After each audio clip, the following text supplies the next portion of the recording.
My apartment's maintenance portal keeps marking my request, resident unavailable for entry. I have not left my apartment in 6 days. I know how this is going to read.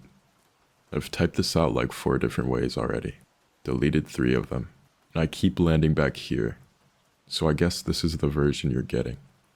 I'm not looking for sympathy, and I'm begging you, do not comment. Have you tried calling them again? Because yes, I have tried calling them again. I have called so many times that the hold music has started showing up in my dreams. I'm posting because I think there's a piece of this that I'm not seeing. And I'm hoping someone in this sub is the kind of person who notices things.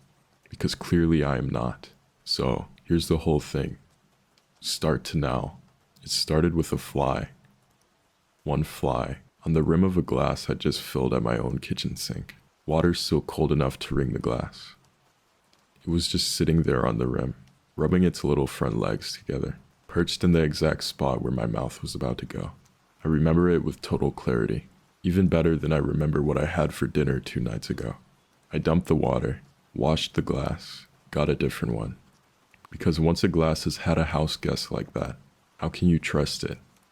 By the time the new glass was full, there were 2 flies working the faucet. And here's the part that should have tipped me off. If I had even one functioning brain cell that day, they weren't doing the normal panicky fly thing. The zip up and vanish the second a hand gets too close. They were too comfortable. One of them kept ducking under the lip of the tap and coming back out, over and over, with the focus of someone checking a peephole before they let you in. The idea of drinking the water made my stomach turn. I filed a maintenance request that afternoon, because that's what you do. That's the whole social contract. You pay your rent, and in exchange, somebody shows up when there's a problem. Category: pest control issues. Flies in the kitchen. Description: there are flies in my unit. I cannot find the source. It got a maintenance number, but nobody came that day. I'd stopped wanting to eat almost right away, and I chalked that right up to the flies. I'd ordered a full veggie pizza the night before. Extra olives, even though I hate olives, but taking them off costs $1 more than leaving them on, which, don't get me started, is a crime against the consumer, and the flies had gone ahead and claimed the box, like it was theirs by eminent domain. Who wants to sit down to a meal with an audience like that? Everything started smelling wrong, and I don't mean rotten exactly. I mean pungent. The rice in my rice cooker smelled sour across the kitchen. The coffee smelled burnt before the water even touched the ground. And if you've ever made coffee, you know that's not how it's supposed to work. I opened the fridge and got hit with this thick, sweet smell, like flowers a week past their vase water. And I cleared out the whole thing in one disgusted sweep. Didn't even sort it. Just bag, trash. By the second morning there were more flies. This time they weren't being subtle about anything. Rows of them along the counter, lined up neat as a church pew, a little cluster on the microwave handle, holding what looked like a meeting. I found 3 in a mug that I had personally washed, dried, and put away clean, and one of them walked clear across my phone screen while I was checking the apartment portal, taking its sweet time, and I watched it half a second too long before I flicked it off. Because something about the way it moved made me not want to touch it. The status on my request had changed. Pending access. Technician unable to confirm entry. I had been home the entire time. Nobody knocked. I would have heard a knock. The walls in this building are basically wet cardboard with a paint job. I hear my neighbor's TV through them. I hear her chair scrape when she gets up to pee. I would have heard a knock. None. I left a note in the portal. I'm available for entry. Please knock loudly. Then I sat down on the couch to wait. It must have drifted off, because the next thing I knew, the light in my room had gone gray, and there was a fly walking up the inside of my wrist, right along the blue vein there, stopping every couple of steps to clean its front legs. I brushed it off. It came back. Same spot. Wednesday was the day the smell stopped being a kitchen problem, and became a whole apartment problem. I searched the entire place. Behind the couch, every cabinet, the one under the sink, the gap behind the toilet, that shelf in my closet where I kept a tote bag full of other tote bags. I found dust. One earring I made peace with losing months ago.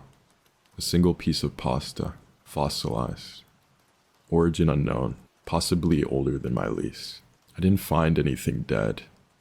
I looked hard, and there was no body. No mouse behind the stove. No bird that snuck in through a vent. The smell had no address, no source, just a presence, and it was getting bigger by the hour. The flies followed me, not all of them. There were always more staying put than coming with me, but I felt like I was being escorted. I filed a second request, marked it urgent, because it was. Category: urgent maintenance. Issue: possible dead animal in the unit. Description: strong odor. Increasing fly activity. Please send someone today. The portal threw an error back at me. Duplicate request detected. I called the emergency line. 6 rings. Then voicemail. Smooth and unbothered as a customer service rep clocking out at 4:59. I called the leasing office and got the recording. Your call is important to us and will be answered in the order it was received. I called 4 more times that day. That evening, I knocked on my neighbor's door. I heard her in there. She was dragging something heavy, and then nothing. Dead stop. I knocked again, and I swear she was trying extra hard to be silent. When I got back to my own door, there was a fresh line in the portal. Resident unavailable for entry. Technician unable to complete the service. I read that maybe 10 times, trying to find a version where it made sense. Wrong unit. A confused tech. An open door 3 apartments down. One soft knock mistaken by some guy with a clipboard who clearly hated his job. For a final answer, I left another note. I am inside the unit. I have not left. Please come back. That night, something landed on my face while I was half asleep on the couch. A leg tap at my upper lip. A second little press at the corner of my eye. A feathery drag along my throat.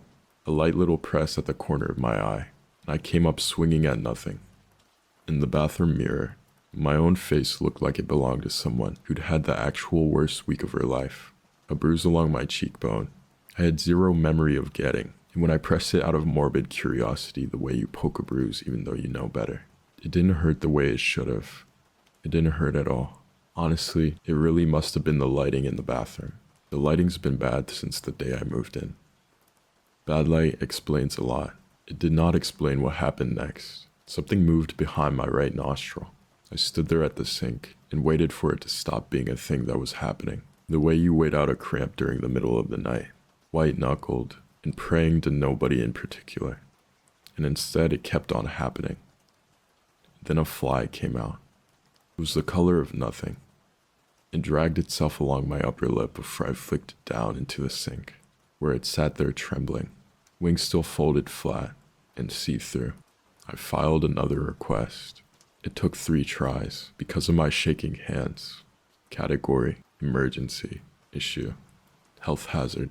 Description: please send someone. I think something is wrong inside my apartment. The portal sat there loading for almost a minute, and then, this request has been closed. Resident unavailable for entry. I wrote right back, I'm available. I am here. This request has been closed. Resident unavailable for entry. I am in the apartment. This request has been closed. Resident unavailable for entry. I live here. Nothing. I thought I'd actually broken the portal. Then the page refreshed on its own. No input from me at all. A new line came up that I've now read so many times I could say it in my sleep. Occupancy status. Pending verification. I checked my text messages that night. First time in what I've sworn was like a day. Day and a half tops. 19 unread notifications. My mom 4 times. The last one was nothing. But my own name and 3 question marks, which is somehow worse than actual words. My landlord once. Short. Please call me back. We need to confirm something. A coworker asking if I was okay, because I had apparently no-showed for 2 full days. I tried calling my mom back. It rang and rang, and never once dropped to voicemail, which I didn't even know was possible. And then the call just ended on its own. I typed out a reply to all of them. I'm fine. Sorry, phone's been acting weird. I remember my own thumbs moving, the little taps of the keys. When I went back to check if it sent, every thread under every name was just empty. Not unsent, empty. Conversation had never once been opened from my end. The flies had started to come up. The flies had started a kind of residency on the wall above my couch by then, gathered into a loose, shifting smear and never quite committed to a shape. I'll admit it, some small hopeful part of me kept waiting for them to spell something out. Maybe red room. At least then I'd have instructions. They never did.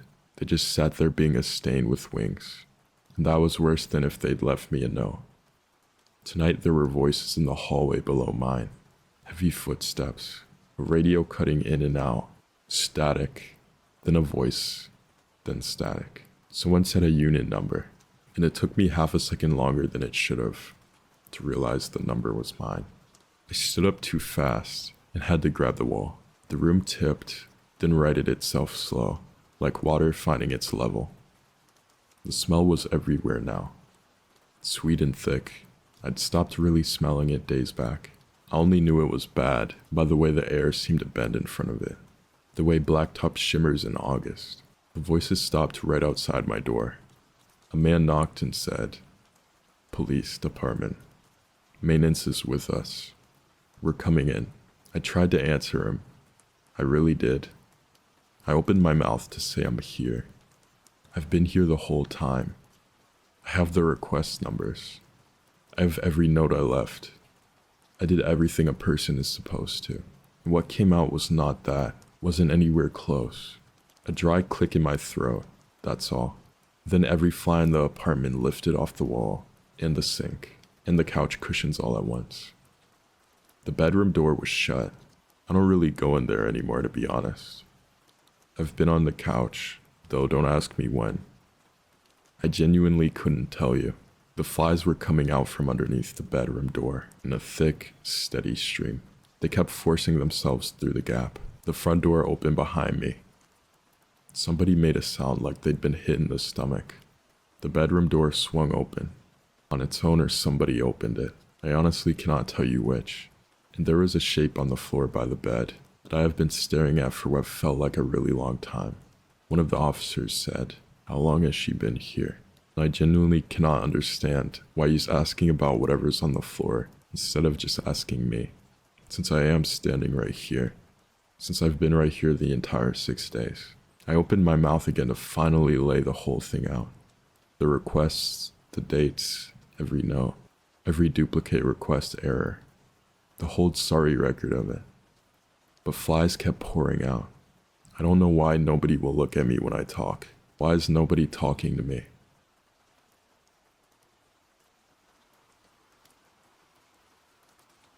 My apartment building told us not to use our peepholes after 9 p.m. The email came in that morning, which meant I read it while standing in my kitchen in one sock, waiting for my coffee machine to stop sounding like it was choking.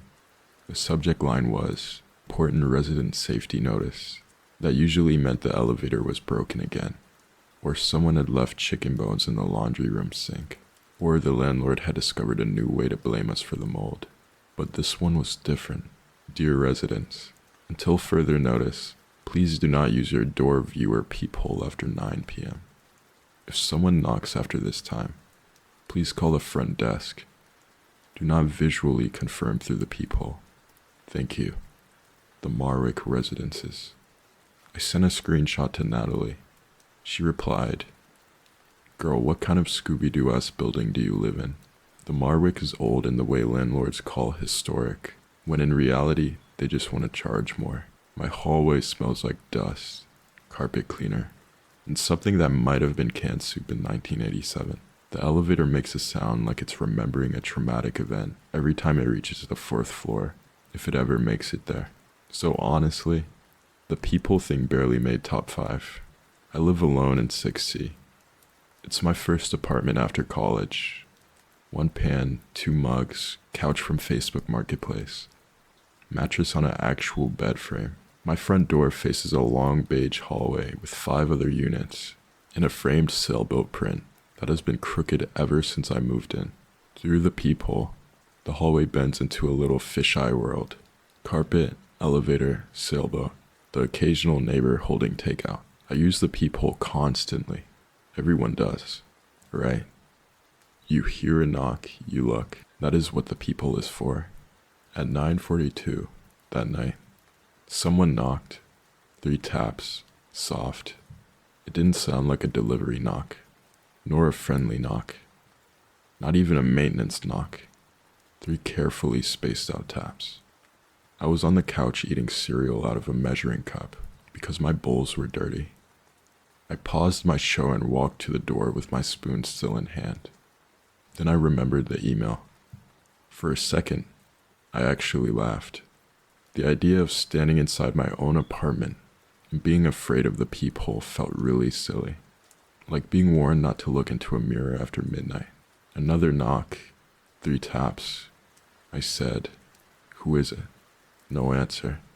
I leaned closer. "Hello?" Still nothing. My eye was maybe 2 inches from the peephole when my phone buzzed. Another email with the same subject line. Important resident safety notice. This one said, residents are reminded not to use their door viewers after 9 p.m. If you have already looked tonight, remain inside your unit and do not answer the door. I stared at it. Then from the other side of the door, someone whispered, "Don't worry, you haven't looked yet." I backed up so fast I hit the little table by the door, knocked my keys to the floor. I called the front desk, voicemail. I called Natalie, no answer. The knocking started again while the phone rang. 3 taps, pause. 3 taps, pause. I called 911. I don't know what happened. I might have hit the wrong thing. Maybe the building's intercom app glitched. My hands were definitely shaking too much, but the call connected to the front desk. A woman answered, "Good evening. Thank you for calling the Marwick residences." Her voice sounded normal and bored. "There's someone outside my door," I said. "What unit?" 6C. A pause. Then she said, "Have you used your peephole tonight?" "No." "Are you sure?" "Are you sure?" "Yep." The knocking stopped. The woman exhaled. "Then don't start now," she said. "What's going on? Do you live alone?" I always hated that question. Why? "Do you live alone?" I didn't answer. There was papers shuffling on her end, like she was looking through a folder. Then she said, "Please move away from your door." "Who's out there?" "Maintenance has been notified. At night, it's almost 10. Please move away from your door." "What's the maintenance code?" Silence. Every work order in our building had a code. They used it for everything. Leaky sink, broken outlet. That one time a raccoon got into the trash room. Maintenance always gave the code before entering. The woman said, "Excuse me?" "The work order code," I said. "If maintenance is coming, what's the code?" Another pause, then she hung up. That was when Natalie called me back. Before I could say anything, she said, "Are you home right now?" "Yeah." "Can you lock your bedroom door?" My stomach dropped. "What? Why?" "Is your bedroom door locked?" "No. Why?" "I need you to listen and try not to freak out. I got pictures from your number." I looked at my phone. Her text thread was open. The last thing I had sent her was a screenshot of the email that morning. "What pictures?" "They look really old," she said. "Like from earlier today or yesterday." "I don't know. They show you in your room." I turned toward my bedroom. Its door was open. The room was dark except for the streetlight bleeding through the blinds. "From my room?" My voice rose at the last word.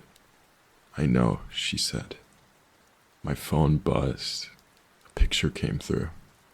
Me, standing beside my bed in an old t-shirt, folding laundry. The angle was high. I knew it immediately. It was from the vent. The picture was taken from the little square vent above my closet door, the one that rattled whenever the heat came on, the one I had complained about twice to management. In the picture, I was looking down at a skirt. I had no idea I was being watched. The knocks came again. 3 taps. I almost threw my phone. Natalie said, "Murray, don't open the door." I'm definitely not going to open the door. Don't look through the peephole either. I know. No, she said. I mean, don't. I think that's how they know. I looked at the door. The peephole was just a small dark dot. Natalie said, "The pictures are old, but the texts you're sending me are live." What do you mean? Another image came through. My bedroom again. Me asleep, one arm under the pillow. Blanket kicked halfway off because my apartment is always too hot. Taken from the vent. Below the photo was a message I hadn't typed. She's home. I stopped breathing. Outside my door, a man said, "Maintenance." His voice was calm, tired, and slightly irritated. "Ma'am," he said, "we need to come in." I said nothing. He knocked again. 3 taps. "Ma'am, I need you to look through the peephole and confirm it's me." Natalie whispered, "Please don't open it." I pressed the phone to my ear so hard it hurt. The man outside sighed. "Murray," he said, "you live alone. You need to let someone help you." I went cold. Murray isn't on my lease. It isn't on my mailbox. It isn't the name I use for deliveries or bills or maintenance requests. It isn't even close to my real name. It's a nickname from college. 3 people call me that, and all 3 of them know better than to say it through a locked door at night. "Murray, Murray," he repeated. "Open the door." I backed away from the door. That's when I understood the warning. It wasn't because the peepholes was specifically dangerous.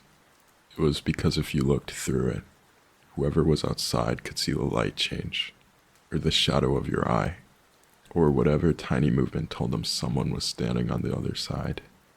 They weren't warning us not to open the door. They were warning us not to prove we were home. The man outside said, "We can hear you." I covered my mouth with my hand.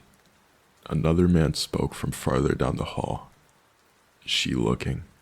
The first man said, "Not yet." My phone buzzed again. Another picture. This one was not of my bedroom. It was my hallway, my door, the man outside. He had a toolbox in one hand. Behind him stood 2 other men. One wore a dark hoodie. One had a clipboard. The clipboard bothered me the most. I don't know why. Maybe because it made the whole thing look official. I whispered, "Natalie, could you call the police?" I did. When? 2 minutes ago. How far? I don't know. There was another knock. 3 taps. The man said, "Don't make this difficult." The doorknob turned slowly, once to the left, once to the right. Then it stopped. I had it locked with a deadbolt too. I'd never loved myself more than I did in that moment. The man outside said, "Good girl," like he was pleased. Then something metal slid into the lock. I ran to the kitchen and grabbed a chair, wedging it under the knob even though I knew that mostly worked in movies.